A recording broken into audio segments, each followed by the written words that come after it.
ચાલો આજે આપણે લીલી મેથીની જે ગોળી બનાવે છે ને બનાવવાની છે. જે આપણે ઊંધિયામાં નાખવી ને એ અમે ધોઈને લઈ લીધી ધાણા અને મેથી બી.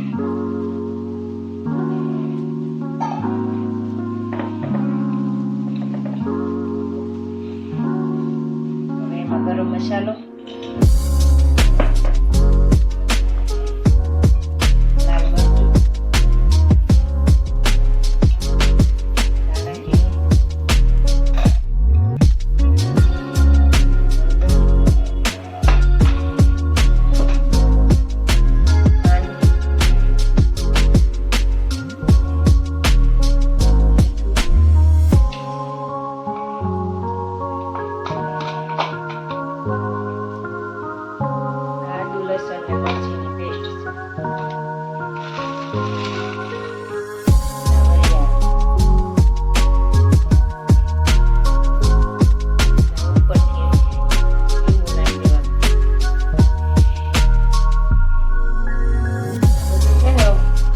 રાખવીને તો ગોળી આમે મસ્ત લાગે. લીંબુ ખાટું પણ બધું ચડિયાતું રાખવાનું.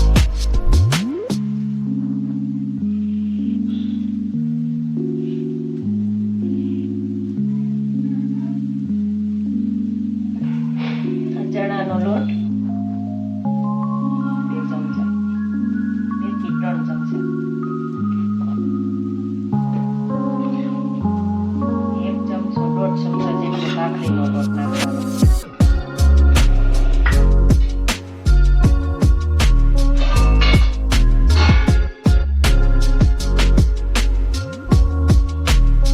તેલ નાખવાનું.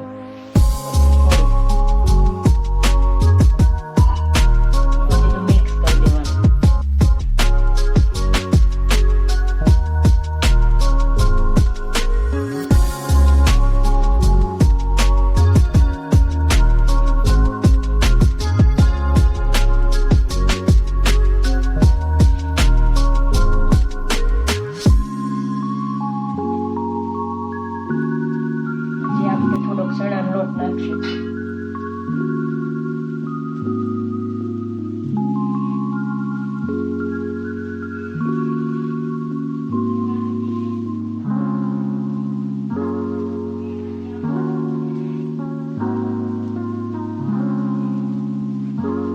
પાણીની જરૂર પડે ને તો જ નાખવાનું, નકર નહીં નાખવાનું. પેલા બધું મિક્સ જ કરી લેવાનું, પછી એવું લાગે ને તો જ નાખવાનું પાણી.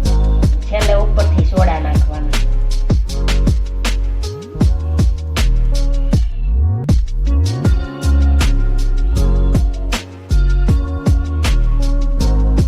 હાલો આપણે લાસ્ટમાં સોડા નાખવાનો છે.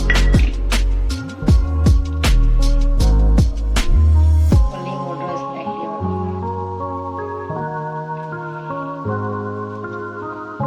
પાણી એવું લાગે છે જરૂર પડશે એટલે નાખી દીધું આગળ. સોડા નાખીને એટલે લોટ પાછો ફૂલે, એમ ઢીલા જેવો જ થઈ જાય એટલે ઓછું જ નાખવાનું પાણી.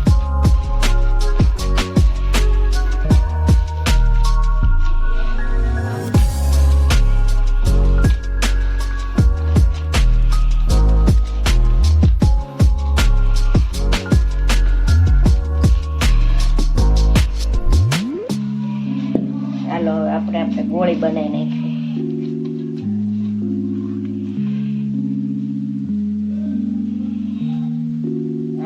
ગોળી બનાવી નાખી.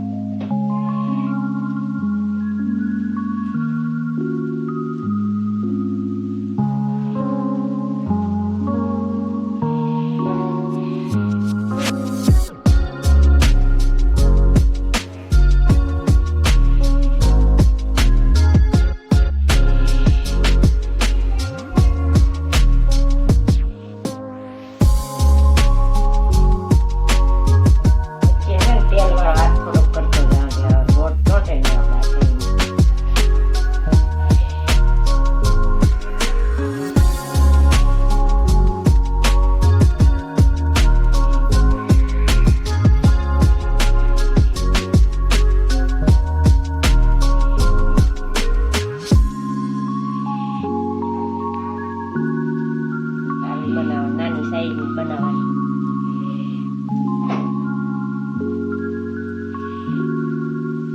ઢોકળી તૈયાર થઈ ગઈ છે બધી. તેલે મૂકી દીધું, તેલે આવી ગયું છે. અને આને છે ને ધીમા તાપે જ તળવાની હોય,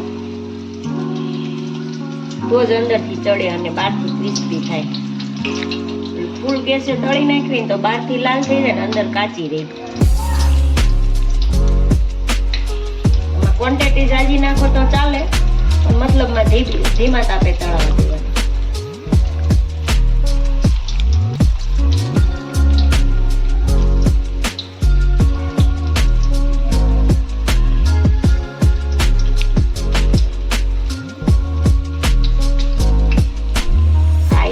ખાવી હોય ને તોય મસ્ત લાગે. ઓછી હારી થાય ને આમ ક્રિસ્પી થાય, કેમ કે ભાખરીનો લોટ આપણે નાખ્યો હોય ને થોડો.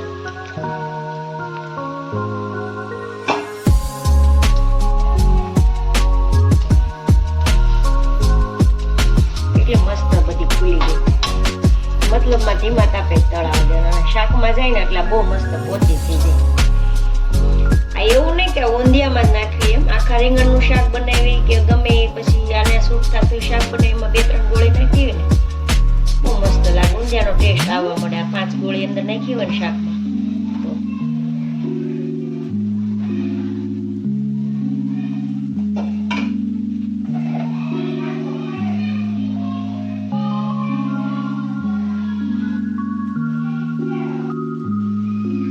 બધી ગોળી તો સરસ તળાઈ ગઈ છે, ફૂલી ગઈ છે ને આમ ક્રિસ્પી થઈ ગઈ છે, બ્રાઉન કલર માં આવી ગઈ છે, હળવી થઈ ગઈ.